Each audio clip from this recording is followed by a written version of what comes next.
라헬이 낳은 사랑하는 아들인 베냐민을 또다시 잃어야 한다는 야곱의 절망과 슬픔은 애굽에서 가져온 양식이 동이 날 때까지 계속됩니다.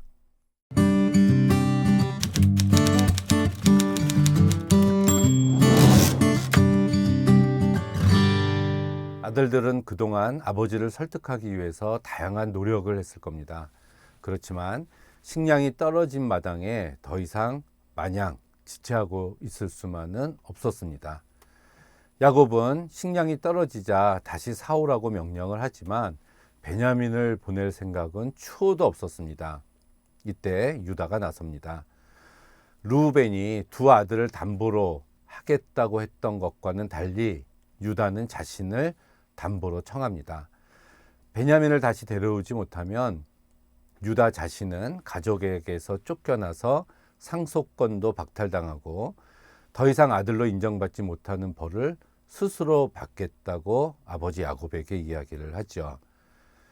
베냐민과 함께 가지 않으면 총리 얼굴을 볼 수 없다는 것, 이것은 베냐민 개인의 문제가 아닌 야곱 가문의 생사가 달린 문제고, 베냐민의 귀가는 자신을 담보로 걸고 책임지고 보장하겠다고 유다가 계속해서 아버지를 설득하게 됩니다. 베냐민을 함께 보내면 양식을 사다 드릴 수 있지만 그를 함께 보내지 않으면 내려갈 수 없다는 사실만을 계속해서 강조를 했습니다. 어떤 말도 야곱을 설득할 수 없었지만 이 유다의 마지막 말, 우리가 지체하지 아니하였더라면 벌써 2번이나 갔다 왔을 것이다 라는 이 말을 듣고 정신이 바짝 든 야곱은 베냐민을 데리고 가도록 드디어 허락을 합니다. 그러할진대 이렇게 하라. 내 아우도 데리고 떠나라. 이때 현실적인 야곱은 이번에도 인간적인 계산을 버리지 못합니다. 갑절의 돈, 예물, 그러니까 유향꽃, 향품, 몰약, 유향나무 열매, 감복숭아 이런 것들도 함께 보냅니다. 대제국 애굽의 2인자인 요셉에게 무엇이 부족할 거라고 이것을 보내는지 모르겠지만 오랜 가뭄으로 메말라 버린 땅에서 겨우 생산된 선물을 바치겠다는 이 야곱의 약삭빠른 기질은 여기서도 어김없이 드러나게 됩니다. 좋은 선물로 통치자의 마음을 달래보겠다는 이러한 야곱의 계산은 가진 자가 더 가지려 한다는 자신의 잣대로 잰 선입관과 생각이었습니다. 과거에 하란에서 돌아올 때 에서의 환심을 사기 위해서 많은 선물을 보낸 것과 같은 맥락입니다. 내 아들, 하나밖에 남지 않은 자식인 베냐민을 이 형제들에게는 너희들의 아우라고 칭합니다. 이것은 형제로서 책임을 부여하는 의미죠. 그런데 이때 야곱은 내가 자식을 잃게 되면 이르리로다 라는 이런 말을 고백을 하게 됩니다. 이 말이 집념의 인간이었던 야곱의 입에서 나왔다는 것은 실로 놀라운 일입니다. 언제나 움켜쥐고 절대 포기란 모르는 삶을 살아온 그에게 이런 체념이란 단어는 일찍이 없었습니다. 그런데 이제 야곱은 베냐민에게 어떤 최악의 상황이 벌어진다 해도 기꺼이 받아들이겠다고 고백을 한 것입니다. 이때 11절에 그들의 아버지 이스라엘이 그들에게 이르되 그러할진대 이렇게 하라 라고 하면서 야곱이라는 호칭을 이스라엘로 드디어 바꿔서 소개를 하고 있네요. 야곱과 이스라엘이라는 두 이름이 있는데 야곱은 그가 하나님과 관계없이 인간적인 의지와 집념만을 내세우며 살아갈 때 불려진 이름이었고, 이스라엘은 그가 하나님의 뜻을 헤아리고 그 뜻에 순종해서 살아갈 때 사용되어진 이름이었습니다. 사실 야곱은 야복강 체험 이후에 더 이상 야곱으로 불리면 안 됐습니다. 하나님이 그에게 새로운 이름 이스라엘을 주셨기 때문이죠.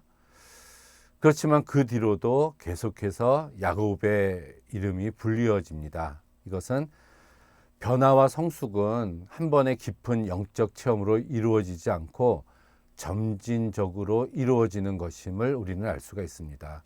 드디어 여기까지 왔을 때 야곱이 드디어 야곱이 아닌 이스라엘의 면모를 보여준 거라고 볼 수가 있겠죠. 늙음하게 마지막에 라헬에게서 낳은 아들 베냐민을 놓지 않으려던 야곱의 고집은 하나님 앞에서 마지막까지 포기하지 않으려던 자신의 영역이었습니다.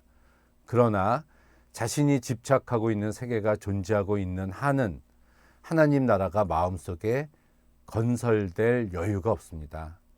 수많은 역경을 헤쳐온 야곱에게 아직까지 남아있는 영역은 하나님 제일주의로 살아야 하는 선민 이스라엘에게 모본이 될 수 있는 것이었습니다. 가문의 가장으로서 자신의 소유물을 포기하지 않는다면 그 후손들을 향한 하나님의 약속은 성취될 수 없었기 때문이죠. 식솔들이 모두 굶어 죽는 급박한 상황 앞에서 집념의 인간 야곱이 아니라 하나님의 사람 이스라엘의 면모를 드디어 보여준 겁니다. 내가 자식을 잃게 되면 잃으리로다 하는 이스라엘의 이 말은 단순한 체험이 아니라 하나님의 주권을 인정하고 하나님께 깊이 자신의 모든 것을 의탁한다는 뜻에서 나온 말입니다. 이 고백은 야곱 자신이 인간적인 마지막 기쁨을 완전히 포기하였음을 의미하는 거죠. 자기가 가장 귀하게 여기고 아끼던 것을 포기하는 것, 만일 베냐민을 끝까지 포기하지 않았다면 결국 기근으로 인해서 야곱 가족뿐 아니라 베냐민까지 잃게 되었을 겁니다. 야곱은 노년을 맞이하면서 인생이 자기 마음대로 되지 않는다는 것을 뼈저리게 느꼈습니다.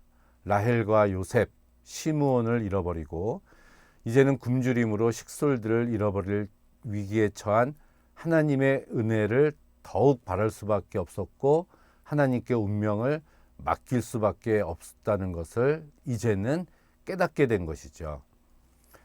베냐민의 운명을 결정짓는 존재는 자기 희생을 약속한 유다나 정권을 휘두르는 애굽의 그 사람이 아니라 전능한 하나님 한 분뿐이라는 것을 드디어 이 야곱은 깨닫게 된 것입니다. 모든 것을 잃어버림으로써 내려놓음으로써 비로소 모든 것을 얻는 체험을 한 거죠. 나의 모든 것을 비워내야지 내 안에 하나님께서 들어오실 자리가 생깁니다. 야곱의 희생적인 결단은 그래서 기독교적인 역설의 진리를 다시 한번 입증해 줍니다. 죽으면 살고 썩으면 많은 열매를 맺고 낮아지면 높아지고 버리면 얻게 되는 놀라운 기독교적 진리를 생생히 보여줍니다. 세상적인 것을 하나님 앞에 내려놓을 때 비로소 하늘의 놀라운 기적의 역사가 일어나게 됩니다. 야곱이 노년의 유일한 기쁨인 베냐민을 내어놓았을 때 비로소 야곱은 온전한 이스라엘이 될 수 있었던 것이죠. 우리도 하나님 앞에서 이것만큼은 절대 포기 못하는 것, 그 마지막 영역이 존재하는 한 하나님의 놀라운 역사는 그만큼 더디게 일어나게 될 겁니다.